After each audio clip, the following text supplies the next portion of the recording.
5 अशा सवयी ज्या तुम्हाला श्रीमंत बनवून देत नाही. पहिली सवय म्हणजे उत्पन्नासोबत खर्चही वाढणे. जसं तुमचं उत्पन्न वाढतंय तुमचा खर्चही वाढत गेला तर ओव्हरऑल परिस्थिती तीच राहिली आणि तुम्ही या परिस्थितीतून कधी वरच येऊ शकणार नाही. दुसरी सवय म्हणजे सेव्हिंग टाळत राहणे. मित्रांनो, तुमचं उत्पन्न कितीही असेल तर तुम्हाला सेव्हिंग तुम्हाला जमते त्या पैशापासून स्टार्ट केली पाहिजे, कारण का सेव्हिंग ही सवय आहे आणि ती लागायला वेळ लागतो. तिसरी सवय म्हणजे पैशाचा हिशोब न ठेवणे.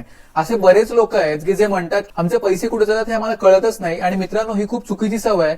ती सवय तुम्हाला बदलायला लागेल जर तुम्हाला श्रीमंत व्हायचंय. चौथी सवय म्हणजे कर्जाला इग्नोर करत राहणे किंवा टाळत राहणे.